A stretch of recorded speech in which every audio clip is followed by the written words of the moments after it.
Warning, next 10 minutes or so might bring up some pretty unhappy memories. In case you missed it, Arsenal, the London team, beat Manchester United 3-1 at the Emirates, and I was lucky. I was lucky enough to have been in attendance. I was invited. I had to hide my disappointment at the final score as I was with the vice chair of the Inclusion London and Harrow Association of Disabled People and friend of the show, Adam Gabsi. Adam, who happens to be a massive Arsenal fan. However, it also struck me that throughout the day, it was just how accessible or inaccessible things were. It is literally the first time I've ever been anywhere with a disabled person. So I met him at Caledonian Road. I had so many of my preconceptions challenged. He doesn't know this. But when you hear me speak to Adam, you have to understand it is not the way that I would normally speak to somebody. But there is only a way. Certain people, you have to speak to them in a particular way. Otherwise, you don't get their respect. So what happened? Adam was showing off because he's been invited to the UN to give a big talk. And so he said, look, I've got a spare ticket. Come with me and watch the game. And I thought, all right, let's give it a go. Take a listen to how our day went. When you're a wheelchair user, you need to start thinking about life differently. Yeah, so you need to consider access. Everyone's going the other way. There's steps the other way. Yeah, I need to start thinking about level access, slopes, being able to get to where I need to go safely and in one piece. So you mean I have to walk more because you're taking me on a long journey? Listen, if it's longer for me, it's longer for you, bro. That's just how it goes, isn't it? Today, that's the way it is, mate. Right, so where are we going and why are you going to get me beaten up? We're going to the home of football, we're going to the carpet, we're going to the Emirates Stadium to watch Arsenal beat Man United. Bruv, if any problems come for me, I'm telling you now. See, Adam, look, we're here now, and we've been spotted by an Arsenal supporter. Celebrity, I'm with a celebrity, mate. And you know. Right, where they go? They're going up there. We could carry on up there. Yeah. Now, this lady over here who's coming to us, she's got a pram. She's doing the same thing as we're doing, isn't she? This is why I say that step 3 benefits everybody. Yeah, so it's not just a disabled person. It's not just one of them things it disables. It benefits people with buggies. It benefits the elderly. It benefits everyone. So, you know, it's definitely a good thing, step 3. Right, now be nice to her, right? Hello, how are you? Well, hold on a minute, it's hot.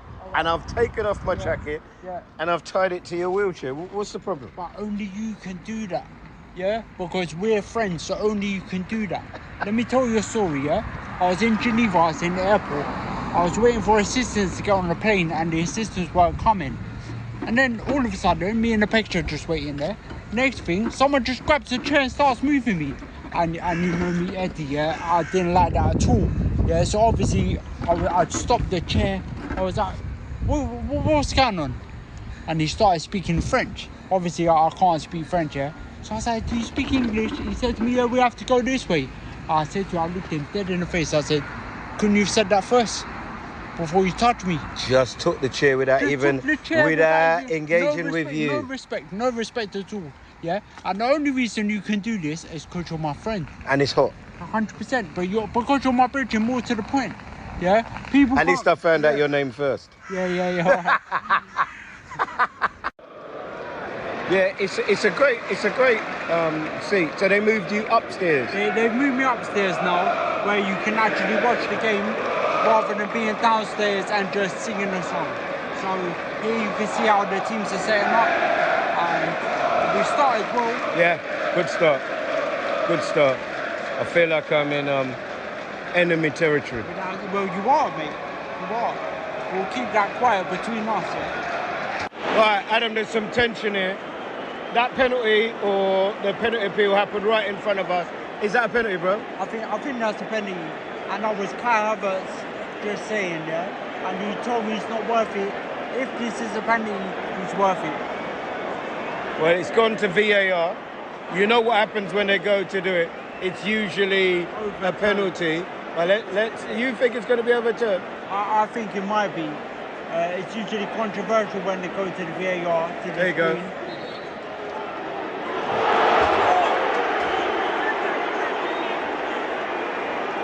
And there you go. You know you can't swear, right? I'm trying not to. Well, we can hear what the crowd think of it. The water hoses are back on. Adam, what's the score? 1-1. Pretty fair. You know, you had a good start to the game. But obviously, we came back very quickly. So it's pretty fair 1-1 right now.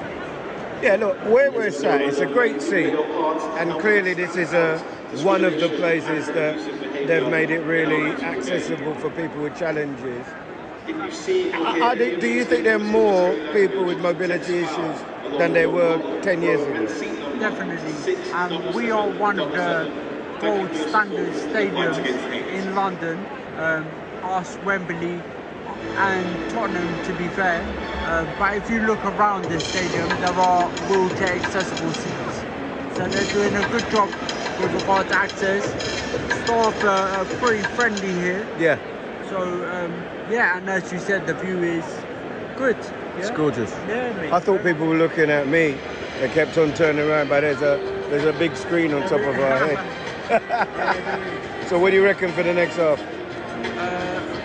Well, we're shooting down here, and you know, the home crowd always, you know, reacts to when we're shooting towards home crowd. Hopefully we get one. 3-1, maybe. Okay. He called it. There were other bits of that, but I had to take them out because there's a limit to my pain. Adam Gabsi is on the line now. How are you, Adam? Rest, baby. Come on. When they played that at the end, I thought, oh, leave me alone. That's going to be your new song, isn't it? Rice, baby. That's absolutely brilliant, to be fair. I couldn't think of a better way to end the weekend. To be fair, we had a great day, and you know, what a game. Right, so let's go through this because there's a lot to talk about, right? There's a lot to unpick. Yeah. It's the first time I've ever been anywhere with somebody in a wheelchair. How did I do? No, you did really well. You did really well. I was quite aware that you started looking for drop curbs and, you know, who was around, and it was quite good. But the problem for me was to find a level at which I was being respectful and thinking about you and not treating you like I was your carer. Yeah, no, mate, I don't get that from you at all anyway. You know, obviously, we've got a good relationship, so, and I just don't get that from you. You don't get any more points, and I'm not interested in you being nice to me, because being nice to me would have been inviting me when my team won. Yeah, you haven't won the carpet for 6 seasons, Eddie, yeah? You know, you should have known that coming down to the Emirates was going to be quite difficult. Right, so we're going to do it in 3 bits, right? Because we've got 3 things to talk about. We're going to talk about the UN, we're going to talk about moving about with a wheelchair, and we're going to talk about a little bit about the game. Okay. Let's do the Geneva thing first, because that was how we kind of came back in contact again. And you sent me this message which kind of threw me a little bit. Talk to me about that. What was that about? Okay, I was invited to Geneva to speak at the UN building at the Convention of the Rights of Disabled People 2023. So what the UN do is check on how the UK government are treating disabled people. They're supposed to do it every 3 years. However, the last time they did it was 2016, and that is obviously because of COVID. That created the gap in between. And since then, things have obviously gotten a lot worse. So we flew out to Geneva, we booked flights, we compiled a report. When I say we, I mean Inclusion London, who I'm vice chair of, and Disabled People Against Cuts. There were representatives from, so we were representing England, there was a representative from Wales, a representative from Scotland, and a representative from Northern Ireland. And we all went together to talk about how the government are treating disabled people. And things have gotten worse since 2016, to say the least. And the UN are looking into it. Now, we booked flights and we booked accommodation, and we compiled a 300-page report. However, the UK government pulled out, so they didn't even turn up. And that was after we did all that. So we'd already booked the flights and we'd already booked hotels, etc. And they just pulled out. So there is a Secretary of State for Disabled People. His name is Tom Pursglove. And there was a hashtag going around on Twitter, hashtag WheresTom. And Tom still hasn't answered, to be honest. Where is Tom? You know, his account has been active, so he's been reposting things and been liking things, and you know, he's been knowingly ignoring disabled people. So, you know, I for one am very unhappy about that. And yeah, I feel like, you know, I performed quite well in Geneva, but so did everyone else.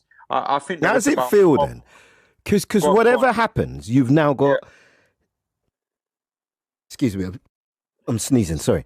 Whatever happens, you've got something now on the CV yeah. that shows that you are able to speak in a way in order to represent people at a universally recognized organization. How did that feel? Um, that's massive. For me personally, that's massive. There are certain people that believe in me and believe in the way I portray a message and get a message across. And you know, Tracy Lazard, she's a wonderful person, and there are a lot of people that believe in me, Laura, and a lot of people. However, this all started when you and I had the conversation. And this is why I think local radio is important. And you know, there were talks of them cutting local radio at one point, and you know, that's terrible, because following a conversation that you and I had, and you know, we matched energies, etc. We formed a friendship. You know, I've been invited to the BBC. You know, local councillors take me a little bit more seriously, and it's all kind of led to where we are now, where this time last week I was preparing for a talk in the UN building. So, you know, it's very valuable, local radio. Not only can you get your message across, but it can actually change the path of your life.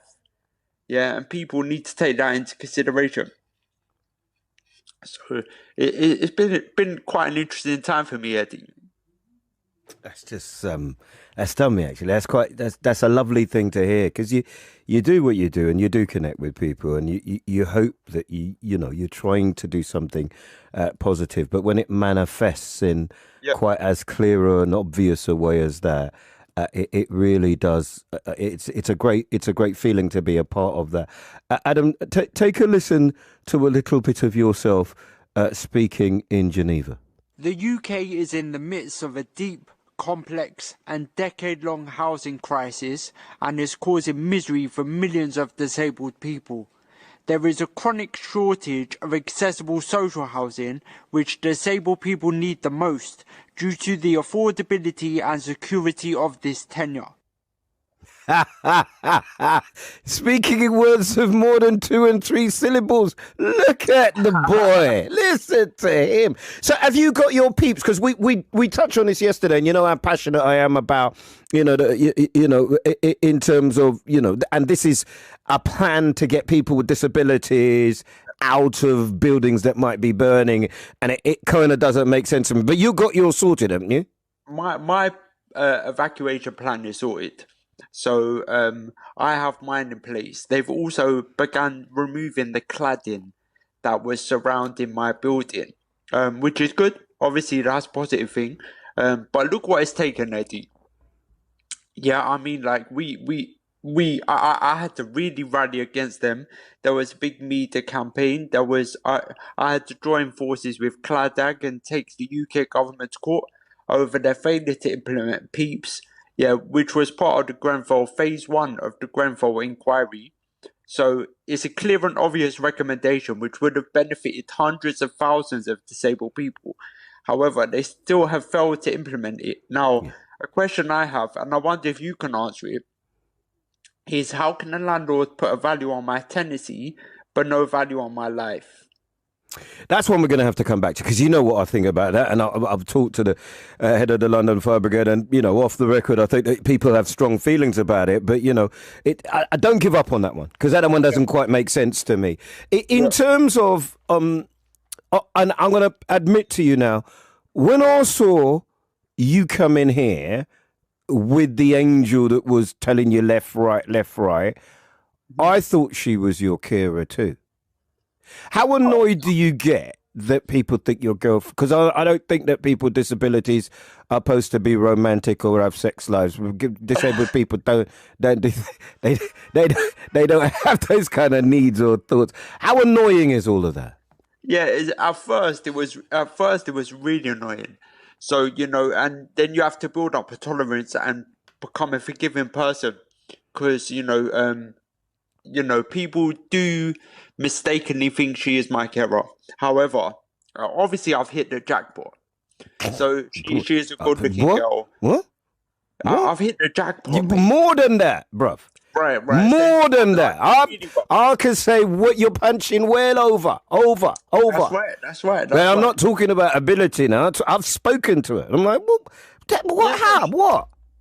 That's right. So it's a little bit frustrating, but and I was saying to you yesterday that if it wasn't for being a disabled person, we wouldn't have even met. So now, that's a weird thing, isn't it? It's just the way life goes. Sometimes, it's a case of you can't be resentful for what happens. Yeah, things But happen in on life you, and it's- you know that I've had this conversation with you, and it's my fault. We haven't talked about your challenge. Can you just explain to everybody what your challenge is? Yeah, definitely. I have multiple sclerosis. So it's MS. There are three types of MS. There are relapsing and remitting, progressive MS, and secondary progressive MS. And at the moment, I have relapsing and remitting MS. Clearly, my MS was quite aggressive in the first instance, and in the first year, I was relapsing all the time, to the point where it's taken my legs, and my legs don't really work at all. I say don't really work; they don't work at all. Yeah, I'm totally paraplegic, and you witnessed that yesterday. Um, I have side effects of my health condition, which um, it takes like a level of tolerance. You just need to get on with things. Yeah, I've I don't think about what other people would think when they view me. What's the point in that? Yeah, I might as well just live my life to the maximum and just roof it as much as I can. Yeah, so I'm going to the Arsenal and I'm doing all this stuff if I can do it. I think the way that the accessibility, the way that I saw people handle you, the Yeah. engagement, it was gold star. It was first class. It was like, yeah, this is the way it's supposed to be. How do we get that to be the case everywhere then? It's frustrating because that I feel really safe at Arsenal as well, especially when I'm wearing colours, obviously. But it's a really safe place for me. It's like anything can happen to me, and I know all the staff and everyone knows me, and that's fine. But that's happened through getting to know people. So through discussion and through experience and through whatnot, you get to know people and they get to know you and they treat you differently. And what I'm hoping for is the government kind of to open their ears, yeah, and to be receptive to what disabled people are telling them. Because it's firsthand people with lived experience who are passing on their lived experience. And being met with some sort of resistance. Like, what another thing I don't understand is, can the government really look at a young disabled person in the eye and tell them everything will be okay when their peers and seniors have been treated historically with such indifference? Yeah, I don't understand this. There's been like a history of treating people badly. So there needs to be more dialogue between us, and the UK government are going to Geneva, but are going to Geneva in March next year. So they've heard the report that we've said to the UN, and they're going to reply in 7 months. Now, that's not really how a conversation works, Eddie. I Yeah, know that. I know that. And that's you not how clearly don't know dialogue how works. conversation works because you're like my second born and you just talk. You know what I mean? You're not giving me a little way to ease in on my own show. I think we should do that. You know, that guest editing they do and stuff. I think Adam would be a great person, and let him one day. I'm going to let you pick all the subjects on the show. Jeez, I might not have a job at the end of it, Adam, but I think I'm going to let you do that. Adam, thank you very much. Much as you talk about local radio and people like me inspiring you, I think you'll find it's the other way around. The way that you do your thing, the way you get on with it, and the way that you inspire other people. I'm in awe of you, and it was a pleasure to spend some time with you, apart from the fact that my team lost.